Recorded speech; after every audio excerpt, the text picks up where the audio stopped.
today's talk is really about whatever your skill is, you can market it online for free with like no budget.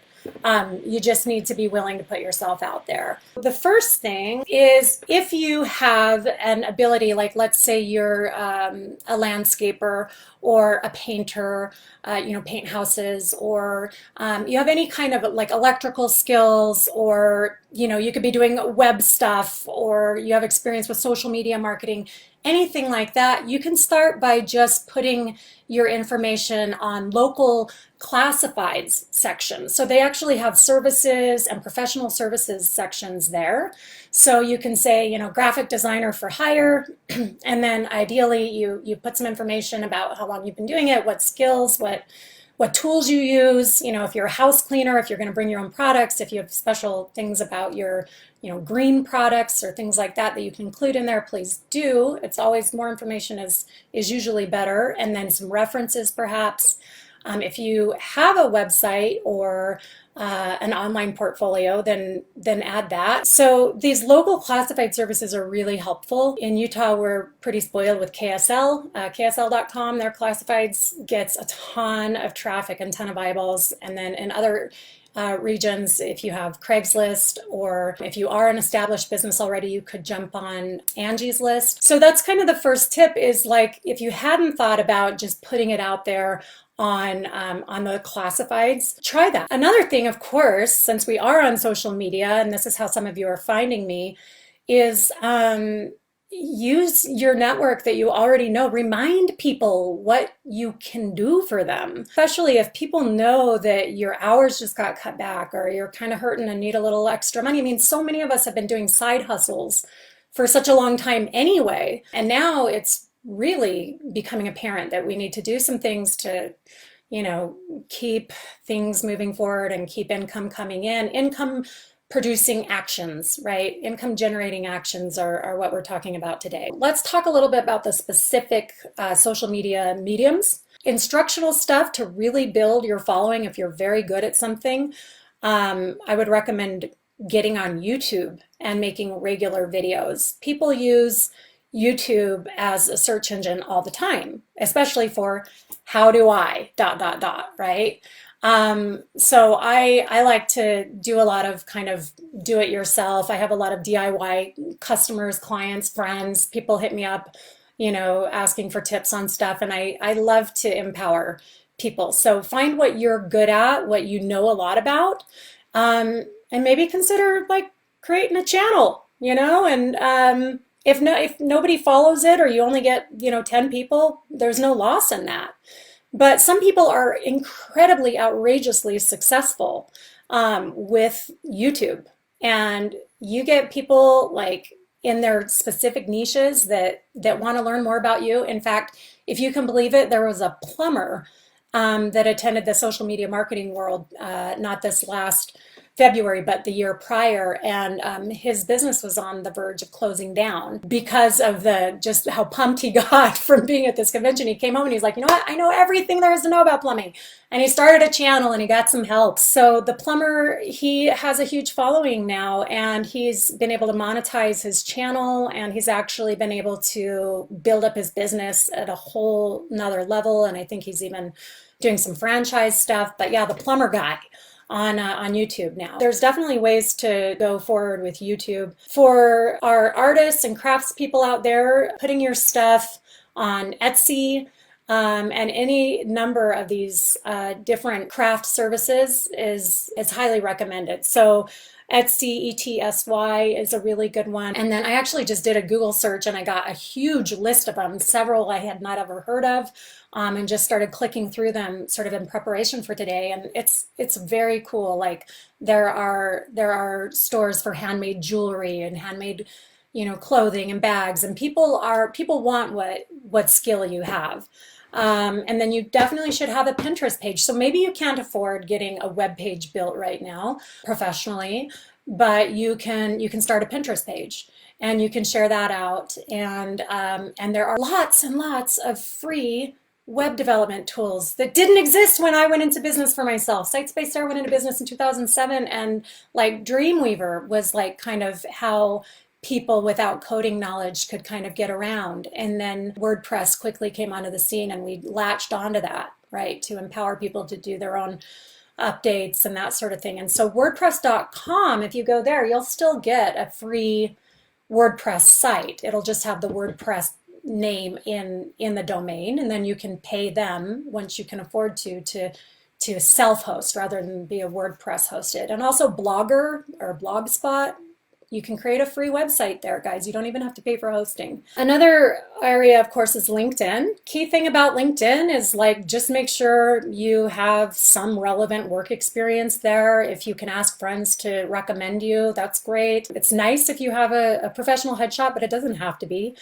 Just something, clean, not blurry or dated, it should look remotely like what you look like now, not what you looked like 6 years ago. Also, another little tip is whatever you're doing or whatever you're very good at, go ahead and use the words for hire in your profile descriptor. It's okay to say graphic designer for hire or copywriter for hire. Whatever your thing is, you can go ahead and let people know. And then, of course, you can do posts.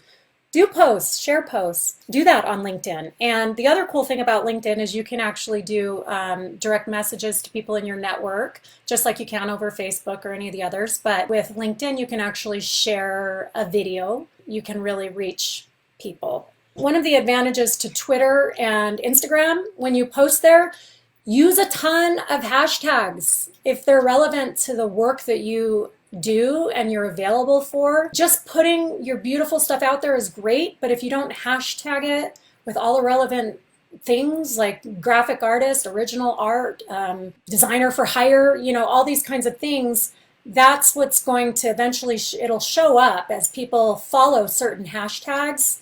And there's ways that you can find out which hashtags are trending or more popular than others. Obviously, you don't want to take advantage of that. You don't want to use a trending hashtag just because it's trending and it's not relevant to your content. That's kind of a form of spamming, right? But you can find the relevant ones. There's lots of hashtag creators out there that'll aggregate terms for you. But take advantage of that because people might be looking, for dentist SLC, dentist near me. If you're using those hashtags, yeah, they're searching in Google for that. But people are also using social media for their searches. So be mindful of that. If you're a business or if you're just starting out as a business, you should register your business with utah.gov, search the business entities section, and then you can create a new business. I think it's like $27, if even that, to register your business. But it's a good idea if you are serious about starting a business at this time, just so that somebody else doesn't go and register the business name that you've been operating under, and then you're out of luck. So you want to just protect yourself in that way. Even if you're not ready to do like a big LLC or S corporation or any of that, you want to do a DBA, doing business as. And you file that with the state that you're in. And then you can go to Google local business and put your business name and your categories and upload some images and your address and your phone number. Even if you don't have a website, you can still get a free business listing. You can do that on Yelp. You can do that on Bing, lots of places. Quirky.com is where you can put your ideas for inventions. And I've got a bunch. I always say like, oh, I got $1 million idea, but I don't have $1 million to create the prototype and get this in front of investors and yada, yada, yada. So now Quirky has done that for you. And they do have a lot of legal protections in place. So like if you feel like somebody has stolen your idea, then they take that very seriously, and they've got a whole legal team. But if they like your idea and your idea gets voted up by people, then they'll produce it and they'll sell it on their site. And if it makes money, you get paid royalties. So that's awesome.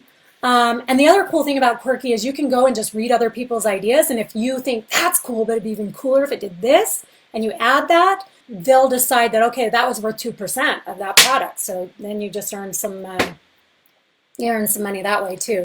So that's really fun. Another thing, of course, is if you are just ready to work online and you want to find a remote job, the places to look are a place called Flex Jobs, FLEXJOBS, flexjobs.com. So they have tons of remote jobs and listings all over the country, but you really don't have to be in any particular place for those. But that's a great resource. And then some of you might also be familiar with Upwork.com. If you, particularly if you have any skills that are technical in nature, or you're very good at writing, most of the stuff that's on there is fairly technical in nature, but not all of it. Sometimes they just need somebody to make some sales calls and that kind of thing. And then there's also Fiverr, so like Fiverr. Fiverr.com, these are gigs that start for $5, and there's tons of stuff. There's a lot of lifestyle stuff that you don't find on like an Upwork, like arts and crafts, astrology readings, traveling services. They have different, like they have proofreading and music and audio, so voiceover work, jingles and intros, sound effects. I don't know, I'm just kind of looking on the page here. But there are a lot of things. Graphic design has, of course, a ton of stuff. Anyway, I think those were mainly the things that I wanted to share today. I hope that there's one or two actions you can take, some key takeaways that, you know, will help you at this time, or if you know anyone who just doesn't know where to go to publish their services, you know, make sure to share this with them if you don't mind, or tell them, tag them in the comments, and then they can see and decide for themselves if this would be valuable for them. I wish I had like some closing music while you're kind of like clicking off and going on with your life and doing that. I don't have any. You are beautiful. Don't forget that. And thanks for tuning in and spending a little time with me. It means a lot. Please don't hesitate to contact me directly, direct message me, either Sara Lambrinos or through my Sites by Sara page. Let me know how I can support you in your efforts. Stay safe, everyone. Loves to you.